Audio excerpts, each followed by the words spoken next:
all, it's Shelby Hartman. I'm DoubleBlind's co-founder and editor-in-chief, and today we're talking about trip sitting. But before we do, I just want to remind you that if you find this video helpful, you can like, subscribe, and turn on your notifications. We have new videos every week. We also have an amazing free newsletter that we put so much love into called The Drop-In, where we feature psychedelic news, psychedelic culture, trip tips, all kinds of fun stuff. Part of the reason that we do this is because we have experienced censorship on all kinds of platforms, including this one, and we just want to make sure that if, God forbid, our accounts should ever get taken away, that we still have a way to connect with all you beautiful humans, because we do events and so many other things. So if you feel called to join our community, we're going to put a link to the newsletter in the description of this video. Let's talk about trip sitting. So a trip sitter is basically a sober person you trust to keep you safe while you're under the influence of a psychedelic. And having someone along for the journey can make a huge difference between a meaningful and challenging trip. By having someone supportive present, you're much more likely to release your control to the medicine, quote unquote, and have an insightful, perhaps even transformational experience. It really depends on the person, but a lot of folks just experience fear and anxiety, especially in the first hour or so of the psychedelic, because they don't know what's going to unfold. So just knowing that they have someone there to hold their hand, get them water, remind them that they're safe can really help in the come up. Trip sitters are especially handy for your first few psychedelic experiences, or if you're planning on taking a moderate to high dose. And many people prefer to have them for all their psychedelic experiences. So how do you trip sit, and how do you find a trip sitter? Trip sitting is fairly simple. The most important thing to remember is to be a calm, non-judgmental, and kind presence for the entirety of someone else's journey. Did I say the entirety of someone else's journey?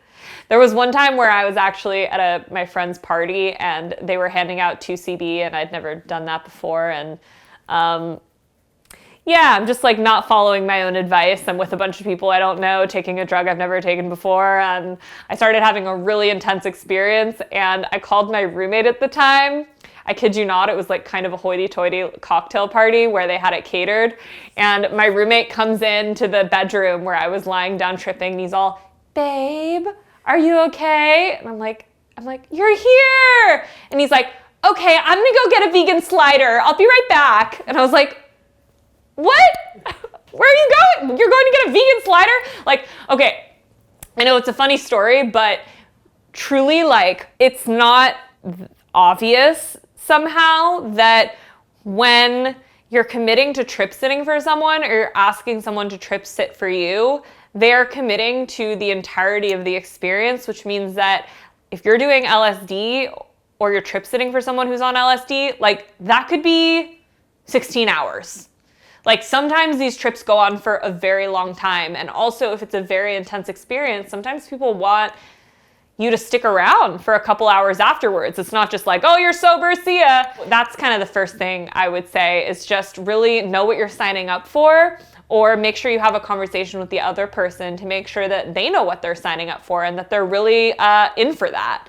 Having firsthand knowledge can help sitters be more empathetic to the weird range of possible sensations that trippers may go through. But preparing yourself by reading guides like the ones we offer at DoubleBlind can often suffice. We started DoubleBlind with the intention of providing all the resources you need to have a meaningful relationship with psychedelics. And we vowed to never have a paywall over the articles that we publish on our site.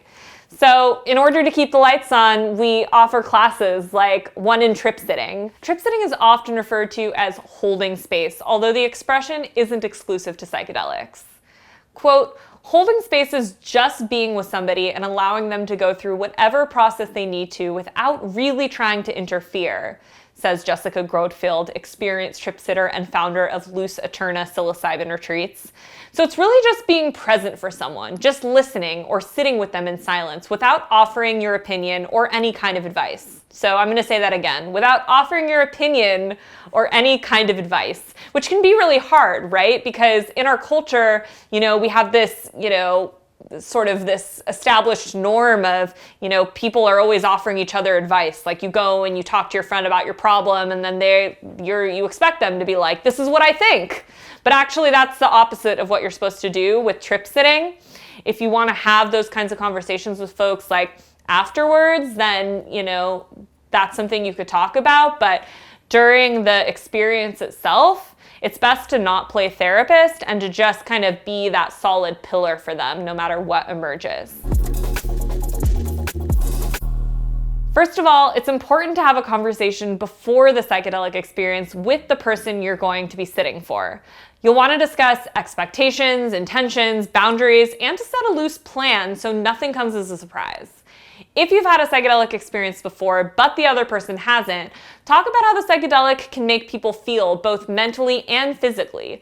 Be sure to also discuss the tripper's intentions. Why do they want to take mushrooms or LSD or whatever substance they're choosing? What do they hope to see, experience, or learn? Discuss any fears or worries they might have and how you plan to deal with any challenging material that might arise, and just reassure them that you are there for them no matter what happens. It can also be helpful to discuss a loose plan for the trip day. So talk about the location, where the experience will take place. If they're planning on tripping at their home, ask if anyone else will be there. Are any roommates expected to return home during the trip? Probably not a good idea unless it's like a roommate that knows about psychedelics and who you really love and trust. Any chance of anyone else showing up that you as a sitter may have to deal with, like a mailman or a neighbor or your mom. If they don't have any outdoor space at their house, perhaps you want to discuss the possibility of driving somewhere nearby on the come down. It's also important to negotiate difficult issues like boundaries, ideally days before the experience. While physical touch can really be helpful for those going through a tough time, be sure to discuss it first and set any guidelines. The key is to make everything as transparent as possible to limit surprises on trip day and let the person tripping focus on their experience without lingering feelings of uncertainty. Grotfeld says it's also important to ask if the person you're going to sit with is on any medications or has any chronic medical conditions. Health considerations like diabetes or history of low blood pressure shouldn't prevent you from sitting for someone, but should definitely be discussed and planned for. For example, having medications or some sugary drinks around like Gatorade should be planned ahead in the case of sitting with someone who is diabetic. I'm just going to say at this time that I am not a doctor, I am not a psychiatrist, I'm a journalist, but all of this information comes from guides that have been thoroughly reported by experts who we trust and journalists who we trust. It's also important to know if the person has any history of depression or anxiety and if they're on any medications to treat it. SSRI antidepressants will lessen the effects of psilocybin even if the tripper skipped that day's dose. While depression and anxiety aren't necessarily reasons to cancel sitting a trip, if the person you'll be sitting for tells you they have a history of violent or dissociative behavior or a more serious personality disorder diagnosis, then you're in more sensitive territory, in which case it's best you have a lot of sitting experience or refer them to a professional guide, especially if they have any kind of history of trauma, psychosis, bipolar, schizophrenia, anything like that should not be handled by someone who is just, sort of like an amateur trip sitter who loves them. Other conditions that are considered dangerous to combine with psychedelics include a history of seizures and cardiovascular disease. Again, I'm not a doctor. One other way to prepare before the psychedelic experience begins is to have a, quote, backup sitter. And while it's not necessary to have two sitters for one tripping person, telling someone you trust what you'll be doing can be crucial if an emergency situation arises. While sitters have to be prepared to call emergency services as a last resort if something seriously dangerous goes down, sometimes all you need is a backup sitter to support you and help you think of solutions from another perspective. Another situation where a backup sitter could come in handy is if you're sitting for someone who is physically much larger than you and they begin to act violently. You'll want to have a backup sitter on call who is large enough to help the person tripping work through these feelings. Basically, having someone to call or text when things get questionable can help you to make the safest choices for those you're sitting for. Alternatively, if you're trip sitting alone and you don't have a lot of experience sitting and something starts to happen and you just don't really know what to do, but you don't want to call 911, then Calling the Fireside Project, which is a free tripping hotline, is a really great way to go. Lastly, like I said before, it's really just important to set aside enough time to trip sit. Medium to high doses of psilocybin generally last at least 6 hours, with the experience coming on and off in waves toward the end. So just because someone's like, I think I'm down, doesn't mean that they're down. Like, sometimes another wave of the psychedelic will hit you. So you really want to feel like you're completely down for a couple of hours before you know for sure that the psychedelic experience has ended. Medium to high doses of psilocybin generally last at least 6 hours, with the experience coming on and off in waves toward the end. So be sure to be available for closer to 8 to 9 hours to fully support the person you're sitting for. You'll be able to tell when their experience is winding down, but they'll likely still be in a vulnerable place. So it's good to stick around for a bit, help them cook or order some takeout if they're getting their appetite back, and continue to hold space for them. Let them talk it out if they want, or help them settle into a nice nature documentary or other entertainment of their choice. If they're a really close friend, consider spending the night with them, or at the very least making yourself available to talk on the phone or via text that night and the next day. Trip day, you've arrived! So what are some trip sitting essentials on the day of your journey? Well, the main job is to stay calm, supportive, and present. Trippers are extra sensitive to the environment, including your mood, so remaining centered and smiling at them when you make eye contact helps. Don't act bored, annoyed, or upset, even if you are, because it can grossly affect their experience for the worst. Many experienced sitters recommend bringing a book so you have something peaceful to do and you're not repeatedly checking your phone. And while you are there for the person going on a psychedelic journey, don't completely ignore your own needs. Eat when you're hungry. Go to the bathroom when you have to, because again, the tripper will be able to sense when you're uncomfortable, and that could cause them to feel uncomfortable. It's also important to remember that you are not there to guide their trip in any particular direction, but just as a support. The mushrooms are the teachers. The mushrooms, the LSD, the DMT. If someone wants to talk, listen, smile, nod, put your arm around them, offer them a tissue if they're tearing up, but don't give advice or anything too opinionated. It's also crucial never to be condescending or patronizing in any way. Don't talk to trippers like they're children or like they're stupid, because that can really send people into a negative place. And if they're your close friends, talk to them as you normally would, perhaps more sparingly. It's also common for trippers to want to be left alone, and that's totally fine. It absolutely doesn't mean they don't need you anymore and you can leave, because having someone around that's sober who they can trust will still be supportive. You can just go in another room, or if there isn't another room, sit in the corner and just sort of remind them of your agreement that you were going to stay there until the end, and talk about it the day before instead.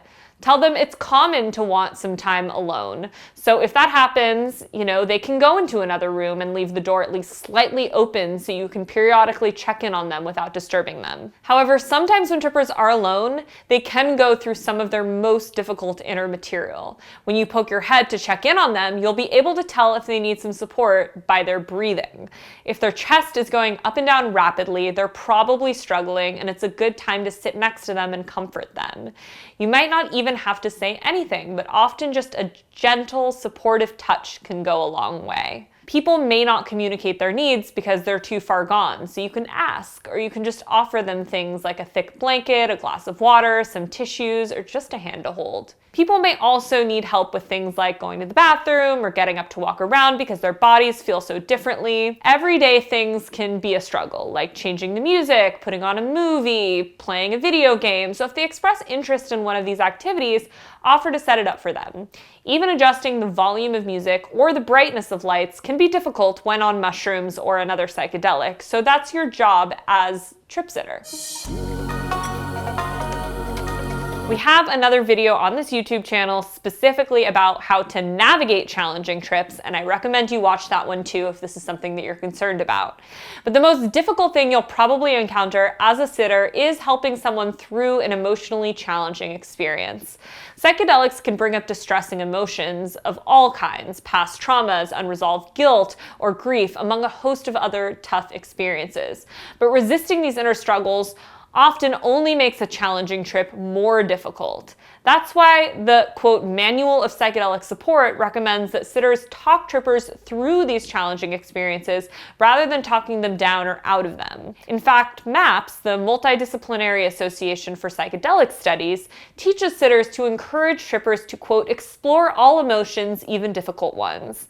Once trippers relax and let all of their emotions flow, they'll stop resisting the experience and can find incredible insights and oftentimes come through the other side to a sense of inner peace, transcendence, resolution. The best thing a tripper can do for a tripper going through a difficult experience is to just be there for them. Sit down next to them and only talk if they want to. Again, physical touch might help, so hold their hand or touch their shoulder. If you've already discussed beforehand, this is something that they're comfortable with. Offer them a blanket to snuggle under, some tissues, or a glass of water. Make eye contact, smile, and act empathetic and understanding, not worried or concerned, even if you actually are. Grotfield tells me the best thing you can do for someone having a challenging trip or even a panic attack is to just help them breathe.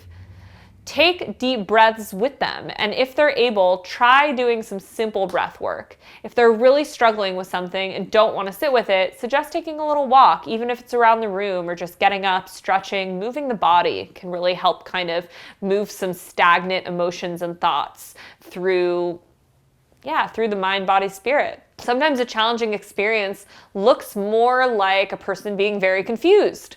People can forget who and where they are, or think they're dying or going crazy. A lot of times people will be like, oh my God, is this ever gonna end? Am I gonna be stuck here forever? Trippers can also get paranoid and might project this onto their sitter, thinking you're talking about them, conspiring against them, or that you even tried to poison them. The key is to remain calm and kind in all situations. If people are very confused, using their first name when you talk to them can really help. If they think they're dying or going crazy, remind them that they took a psychedelic and that the effects will begin to wear off soon, and of course, that you're there for them no matter what. Sometimes people on psychedelics get stuck in negative thought loops that are hard to resolve. So if you notice this as a sitter, you can try to introduce some distractions, like beautiful, colorful, or sparkly things to look at together, art books. You could try to watch a nature documentary together, go for a little walk, get up and move the body by shaking or dancing. The classic recommendations are to change the scenery, music, or lighting. These alterations can help change a tripper's mood quickly. Do an activity together if they want, like making art or banging on a percussive instrument. But the best thing you can do is to just remain calm, centered, chill, and friendly. Don't get stressed or anxious or try to fix everything. Sometimes people just need to cry it out for a while, and it's a very healing and cathartic experience. So don't make a big deal of anything, even if they spill something on you, throw up or wet their pants or whatever happens. Just remain calm and remind them it's all part of the experience and help them clean up while remaining positive. Just to wrap it up, here are the basic do's and don'ts of trip sitting. Do: be supportive and yet non-directive. Soft-spoken and gentle. Smile and make eye contact. Be understanding and kind. Be willing to talk, but more willing to listen. Be willing to change and turn music on or off, and always respect their choices. Help with movies, video games, lights, and handle other electronics and technical tasks. Get snacks and drinks. Order pizza or make food toward the end. Offer tissues, blankets, and distractions if they feel they're needed. Be willing to call emergency services as a last resort. First, call the Fireside Project, unless you really know that you need to call emergency services, and then you can do that. Don't be condescending, aggressive, annoyed, or stressed. Bring up negative, tough memories or emotional topics. Dismiss anything they say as worthless, stupid, immature, or, quote, just the drugs talking. Don't ask them if they're feeling it, how they feel, or probe them about anything too often. Don't make a big deal if they have an accident, spill or break something, cry, talk too loudly, have a hard time, throw up. Definitely don't have other drugs on you in public. And don't ignore them or leave before the trip ends, because you've signed up to be there the whole time. And that includes, hopefully, in the few days after if they want to talk to you about what emerged for them during their journey. Do you have experience as a trip sitter? Have you ever held space for someone going through a challenging experience? If trip sitting is something that you feel called to, I just want to remind you that we have a really amazing class on trip sitting that we put a lot of care into, that kind of goes through all the do's and don'ts in more detail, and even includes some preparation, navigation, and integration meditations, playlists, breath work, all kinds of fun stuff from A to Z. And all of the proceeds from our classes go back to making videos like this one and all the articles, which are free on our website, possible. So if you feel called to join us, we'll put the link to that class in the description of the video. And also, if you found this video helpful, then help us out by liking and subscribing for more every week. Thanks for watching, and until next time.